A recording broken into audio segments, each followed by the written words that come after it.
તો શું ફ્રેન્ડ્સ, તમને સ્વીટ ખાવાની ક્રેવિંગ્સ થાય છે, તમારી પાસે ટાઈમ નથી? આ રેસીપી ચોક્કસથી ટ્રાય કરજો. એકદમ ડિફરન્ટ અને 5 જ મિનિટમાં બની જાય એવી, સાથે બાળકોને તો બહુ જ ભાવશે.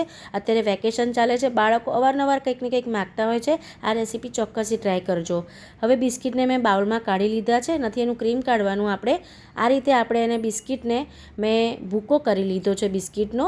એને આપણે ફાઇન પાવડર નથી કરવાનો બિસ્કિટનો, અધકચરું રાખવાનું આ રીતે. એટલે આપણે જ્યારે બાઇટ્સ કરીશું ત્યારે ક્રંચ આવશે, એટલે બહુ જ ફાઇન ટેસ્ટ લાગશે. હવે મેં દૂધ એડ કર્યું છે, તો દૂધને આપણે ગરમ નહીં કે ઠંડુ નહીં, એવી રીતે આપણે લેવાનું છે દૂધને. અને આ રીતે ભાખરીનો લોટ બાંધતા હોય છે એ રીતે આપણે એનું બાઇન્ડિંગ રાખી આ રીતે બોલ વાળી દેવાના. તો નાના કે મોટા તમે તમારા પસંદ પ્રમાણે બોલ વાળી શકો છો. તો મેં મીડિયમ સાઇઝના બોલ વાળી લીધા છે. તો આ રેસીપી જોવામાં લાગે છે ને, એવી ખાવામાં તો બહુ જ મસ્ત લાગશે. તો આ રીતે બોલ્સ આપણા વાળીને મેં રેડી કરી લીધા. હવે મારી પાસે ચોકલેટ મેલ્ટ કરવાનું મશીન છે, એને મેં હીટ કરી લીધું 5 થી 10 સેકન્ડ પહેલાં આ રીતે. અને જે વ્હાઇટ ચોકલેટ આવે છે એને આપણે, એનો જે કમ્પાઉન્ડ છે એને મેં આ રીતે મેલ્ટ કરી લીધો છે. તો આમાં મેં વ્હાઇટ ચોકલેટ, મિલ્ક ચોકલેટ અને ડાર્ક ચોકલેટનો ઉપયોગ કરીશ. તમારી સાથે જો ચોકલેટ્સ ના હોય તો બિલકુલ ચિંતા નહીં, સ્કીપ પણ કરી શકો છો અને એમ જ બોલ પણ બાળકોને આપી શકો છો અને ખાઈ શકો છો.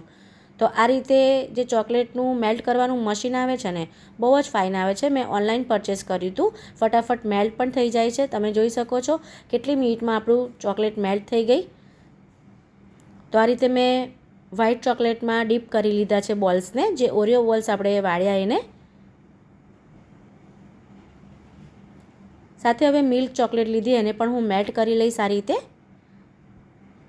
તો મેં એવું નથી, મેં ફ્રીઝરમાંથી ડાયરેક્ટ કાઢી અને આ ચોકલેટને મેલ્ટ કરી છે, તો પણ એકદમ ફટાફટ આ મશીનમાં મેલ્ટ થઈ જાય છે. તો ચોકલેટને આ રીતે મેં મિલ્ક ચોકલેટમાં પણ મેં મેલ્ટ કરી લીધા બોલ્સને. તો જેટલી ક્વોન્ટિટીમાં બનાવવા હોય એટલી ક્વોન્ટિટીમાં તમારે બિસ્કિટના પેકેટ્સ લેવાના અને આનાથી એકદમ નાના બોલ્સ તમે વાળી શકો છો. હવે ડાર્ક ચોકલેટ લઈ લઈશ, એને પણ હું મેલ્ટ કરી લઈશ આ રીતે. તો ફ્રેન્ડ્સ, આ ચોકલેટ બોલ્સ, આ ઓરિયો બોલ્સની રેસીપી એક વખત ચોક્કસથી ટ્રાય કરજો. તો એને પણ મેં ડીપ કરી લીધા ડાર્ક ચોકલેટમાં અને આ રીતે ફોર્કથી આપણે એને કાઢી લેવાના, એટલે વધારાની ચોકલેટ બધી નીચે આવી જાય. હવે આ રીતે થોડું ડેકોરેશન કરીશું. જો તમારે ના કરવું હોય તો પણ ચાલશે.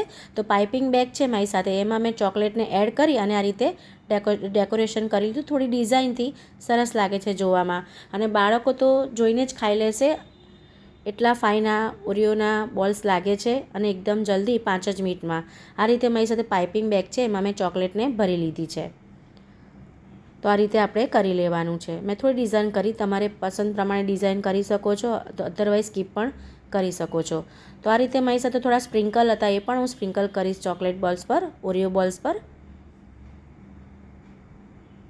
તો જોવામાં, લુક્સમાં લાગે છે ને, ખાવામાં એટલા જ ફાઇન લાગે છે. તો આ રીતે મારી સાથે સ્પ્રિંકલ છે, એ મેં બધા સ્પ્રિંકલ થોડા થોડા લઈ અને મેં ડેકોરેશન કરી લીધા છે આ રીતે. તમારી સાથે સ્પ્રિંકલ ના હોય તો મેં તમને કીધું એ પ્રમાણે સ્કીપ પણ કરી શકો છો ફ્રેન્ડ્સ. પણ સ્પ્રિંકલ્સ એડ કરીશું તો બાળકો તો જોઈને જ ખાઈ લેશે. અને ઓરિયો બિસ્કિટ બાળકોના બહુ જ ફેવરેટ હોય છે. સાથે નાના મોટા સૌને ભાવે તેવી રેસીપી છે. તો આ રેસીપી તમને કેવી લાગી એ મને કોમેન્ટ બોક્સમાં જરૂરથી જણાવજો ફ્રેન્ડ્સ. અને હા ફ્રેન્ડ્સ, મારી થોડીક પણ રેસીપી તમને ગમી હોય તો લાઇક, શેર અને સબસ્ક્રાઈબ જરૂરથી કરી લેજો. Thank you friends, thank you so much, thank you for watching.